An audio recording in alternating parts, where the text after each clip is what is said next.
Après un excellent Superman, une série Peacemaker incroyable, la suite du DCU de James Gunn avec Supergirl se devait être excellente. Est-ce que c'est le cas? Bah pas vraiment au final. No, it's a pretty small group of two.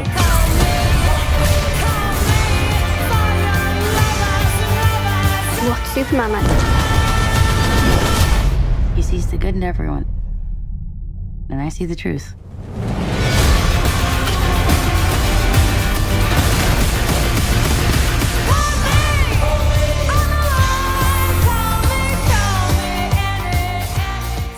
Avant que la vidéo commence, je tiens à préciser que cette vidéo est garantie sans spoil, évidemment. Pour ceux qui n'ont pas vu le film, vous pouvez donc rester. Pour ceux qui l'ont vu, bah restez aussi, installez-vous. Alors Supergirl, qui est sorti ce mercredi, succède donc à Superman, son cousin, qui est sorti il y a un an. Superman, le premier film du DCU de James Gunn, c'est-à-dire l'univers DC avec James Gunn en tant que directeur artistique, qu'on connaît déjà pour Les Gardiens de la Galaxie notamment, ou encore The Suicide Squad. C'est donc un univers un peu récent qui vient essayer de s'imposer comme le nouvel univers de super-héros qui va dominer les blockbusters dans les prochaines années. Et pour l'instant, bah, c'était en super bonne voie avec Superman, comme je l'ai dit il y a 5 minutes. Superman a fait un énorme succès, que ce soit en termes d'entrée ou même en termes de critique. J'avais personnellement adoré Superman, donc j'avais de très grandes attentes pour Supergirl, et je dois avouer que j'ai été plutôt déçu. Alors donc dans ce film, on va suivre l'histoire de Kara Zor-El, aussi appelée Supergirl. Vous vous en doutez, c'est le personnage principal, elle est dans le titre du film, c'est elle qu'on va suivre tout le long. Et Kara Zor-El, elle a un chien qui s'appelle Krypto, qu'on connaît tous, que ce soit des comics, des dessins animés ou même du dernier film Superman, et ce chien-là va se faire empoisonner, et elle va essayer un peu de retrouver le remède. Voilà, histoire plutôt simple, sauf qu'en plus de ça, il y a une enfant qui veut faire une quête de vengeance envers la personne qui détient le remède contre l'empoisonnement. C'est ça le pitch de base de l'histoire. Donc le film va être un peu une sorte de buddy movie spatial, moi c'est comme ça que j'ai bien aimé l'appeler. On va suivre ces deux personnages-là, deux personnages féminins, c'est un film profondément féministe, et ça c'est bien par contre, qui vont justement essayer de traverser un peu les planètes pour retrouver le remède et que l'autre accomplisse sa quête de vengeance. Sur le papier c'est une histoire plutôt simple, mais qui peut être vachement touchante, hein, avec ces deux protagonistes qui nous ont été présentés comme ayant des traumatismes, avec chacun des manières de surmonter les traumatismes.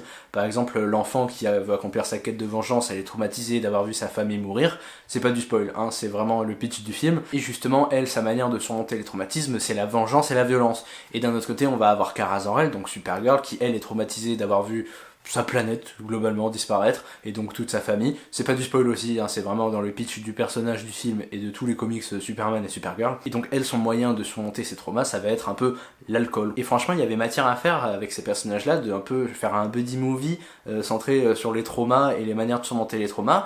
Et c'est pas vraiment bien exploité au final, parce que le côté vengeance, alors oui, ça va être la trame principale de ce personnage tout le long du film, mais justement le côté alcool et gueule de bois de Supergirl, ça va être très vite expédié, et au final on a quoi, une ou deux scènes au début du film qui montrent les lendemains de soirée, mais à part ça on va pas vraiment revoir tout ça pendant les 1h40 de film. Alors oui, la durée justement 1h40, hein, j'ai trouvé ça étonnant de voir un film de super-héros d'1h40, surtout que c'est quand même un gros budget, c'est dans les, il me semble, autour des 150 millions, il y aura le budget exact qui s'affichera par là. Mais bon, j'ai envie de dire, la durée c'est pas grave, le film pourrait même durer 1 heure, s'il est bien écrit, bien réalisé, on s'en fout.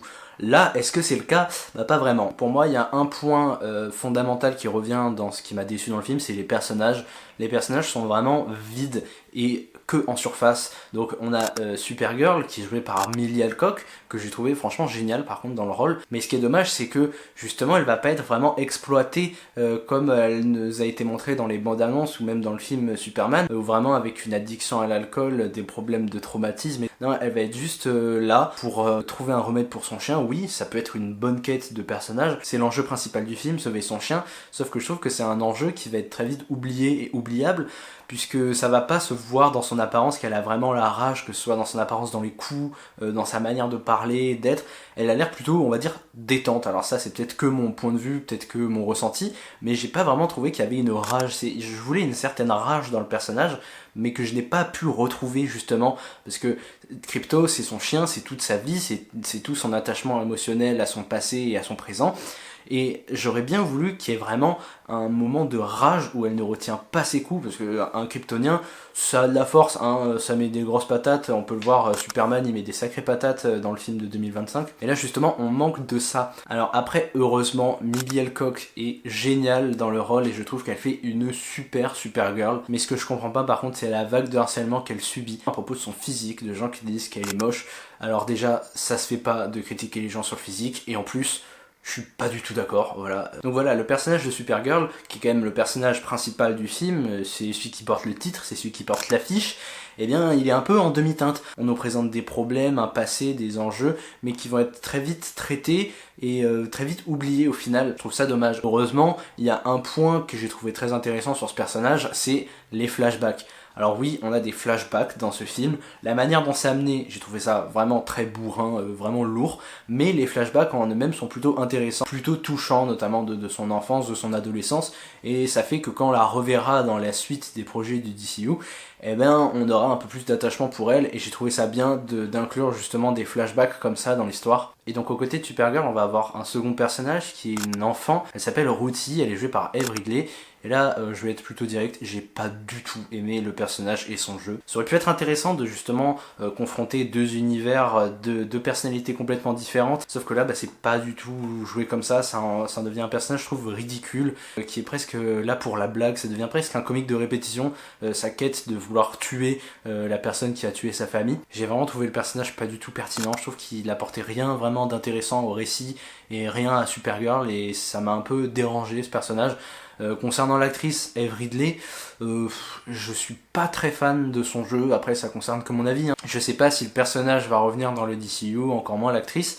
J'en verrai pas l'intérêt, parce que je trouve qu'au bout de 10 minutes, on a vraiment atteint toutes les limites du personnage et toutes les limites d'interprétation de l'actrice. Et la troisième tête de cette affiche est Jason Momoa qui joue Lobo, une sorte de biker un peu vampire. Et Jason Momoa qui prend donc sa rédemption de Aquaman, hein, qui était, je trouve, sacrément nul. Je dois dire que ça fait du bien de voir Jason Momoa dans un film d'ici où le personnage est plutôt cool. Parce que oui, le personnage de Lobo, j'ai trouvé plutôt sympathique. Il est pas incroyable non plus, mais j'ai trouvé ça bien, la manière dont il est amené. Je trouve vraiment son costume et son maquillage cool, c'est vraiment un personnage plaisant à voir. Après, est-ce que le réinclure dans un autre film du DCU sera quelque chose de pertinent? Je ne pense pas, mais au moins le voir dans un film comme ça en tant que personnage secondaire, ça fait toujours plaisir. Et alors le problème, c'est que entre ces personnages bons, moyens ou mauvais, on n'a surtout aucune alchimie, puisque aucun personnage ne communique entre eux, il n'y a aucune relation entre chaque personnage, même si c'est une sorte de buddy movie. Je trouve qu'il n'y a aucune connexion qui va se créer entre les personnages, c'est des dialogues vraiment simples, inutiles, très bourrins, qui sans aucune réflexion, sans aucune profondeur, et c'est plutôt dommage parce qu'il y aurait pu avoir une super relation à développer entre deux protagonistes féminins comme ça, qui ont des passés différents, mais qui ont en commun un trauma, et j'ai trouvé ça vraiment dommage. Autre point du film, c'est la réalisation de Craig Gillespie. Alors c'est un réalisateur australien qu'on connaît déjà pour le film Cruella ou pour le film Dumb Money, qui étaient deux films que j'avais trouvé plutôt sympathiques d'ailleurs. Mais là je ne comprends pas ce qui s'est passé, la mise en scène est vraiment pas mémorable, les plans sont pas super jolis, il n'y a pas de quelque chose de très poussé dans la réflexion de la composition du cadre, et c'est vraiment dommage. Et c'est quand même dommage parce qu'on a un film qui se déroule dans l'espace, sur plusieurs planètes, c'est une sorte de mélange entre le 5e élément et les Gardiens de la Galaxie, mais sauf que la réalisation elle aide pas tout cet univers à bien ressortir à l'écran. Et autre chose qui aide pas l'univers à bien ressortir à l'écran, c'est les effets spéciaux vraiment pas beaux. Vraiment j'ai trouvé ça pas beau. C'est vraiment dommage parce que le film a un énorme budget, 170 millions de dollars, mais là c'est pas des super effets spéciaux, ça fait un peu mal aux yeux la plupart du temps. Mais surtout dans toute la technique du film, quelque chose qui m'a vraiment déçu, c'est le manque de l'empreinte musicale. Que ce soit dans Superman où James Gunn était réalisateur et producteur, là James Gunn est juste producteur de Supergirl, ou que ce soit dans Cruella qui était un film de Craig Gillespie qui a fait donc ce Supergirl là, on avait une vraie empreinte musicale, on avait pas mal de musique centrée sur une époque. Il me semble que Superman c'était les années plus 80-90, Cruella il me semble c'était plus années 70, mais c'était vraiment génial comme empreinte musicale et ça donnait vraiment une atmosphère en plus au film. Mais là c'est vraiment ce qui m'a manqué dans le film, on n'a pas l'empreinte musicale à laquelle je m'attendais. Si on prend Superman par exemple, on avait Iggy Pop avec Punk Rocker, même si on continue dans l'univers de James Gunn, on avait Peacemaker, dans Peacemaker on avait le groupe Foxy Shazam dans la saison 2, c'est vraiment des œuvres à playlist. C'est des œuvres, je les regarde, après je change ma playlist YouTube musique. Oui, parce que j'utilise pas Spotify, c'est trop cher. Là, on aurait pu avoir justement une super empreinte musicale, une super playlist de musique vachement, on va dire, girly des années 80. Et c'est dommage parce qu'on n'a pas ça, et il manque vraiment une empreinte musicale dans le film, c'est vraiment ce qui m'a manqué. Autre chose qui m'a manqué, c'est les scènes d'action. Je les ai trouvées vraiment anecdotiques, il n'y a pas une seule bagarre que je me rappelle, si peut-être à la limite au tout début du film. Mais là, je trouve que les scènes d'action, de baston, tout ce que vous voulez, sont pas très bien retransmises à l'écran, et il n'y a pas vraiment de grandes idées de mise en scène pour mettre en avant un combat qui peut être épique, parce que c'est quand même quelqu'un qui a des super pouvoirs, qui met des patates de l'espace et qui fait des œufs laser. On l'avait très bien dans Superman avec une scène que je me rappelle très bien, que j'avais adoré, où t'as le personnage de Mister Terrific qui va se battre tout en plan séquence, en se battant contre tout le monde avec une super empreinte musicale. D'ailleurs, derrière, on en revient à cette fameuse empreinte musicale. Mais là, on n'a pas des très bonnes scènes d'action mémorables, et c'est vraiment dommage parce que, outre un scénario simple avec des personnages qui fonctionnent pas hyper bien entre eux, eh ben on n'a pas des très bonnes scènes d'action à se mettre sous la dent. Mais il y a quand même un dernier point négatif que j'aimerais aborder, c'est l'antagoniste du film. C'est un personnage vraiment oubliable. J'ai trouvé le personnage vide. Pour vous dire, la première fois que je l'ai vu, je pensais que ça allait être juste le personnage qui allait servir au spectateur à montrer les pouvoirs de Supergirl. Au final, non, c'est l'antagoniste qu'on va se taper tout le long du film. Et qu'on verra jusqu'à la scène finale, à la bataille finale, mais que je trouve vraiment catastrophique. Déjà, dans son visuel, il n'y a rien de très intéressant, et puis on comprend pas vraiment qui il est, pourquoi il fait ça. Je n'ai pas compris le personnage, je trouve qu'il apportait rien du tout, et ça aide pas justement tous les problèmes du film, ça va encore plus le tirer vers le bas. Alors j'ai beaucoup critiqué le film en mal, mais il y a quand même des points que je trouve bons à aborder, des bons points, notamment la diversité dans le bestiaire. Alors je sais pas si c'est le meilleur mot à utiliser, mais on a vraiment une variété d'extraterrestres. On a beaucoup d'extraterrestres, pour la plupart faits en prothèse il me semble, ou alors c'est des CGI pas trop dégueux.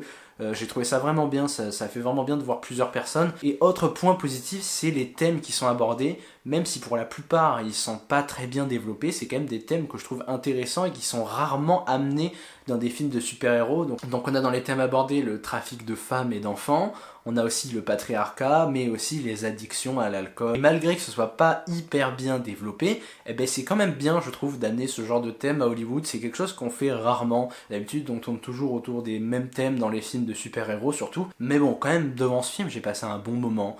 Il est pas très bon, là je suis un peu dur dessus, mais c'est parce que justement je tiens à l'univers du DCU de James Gunn.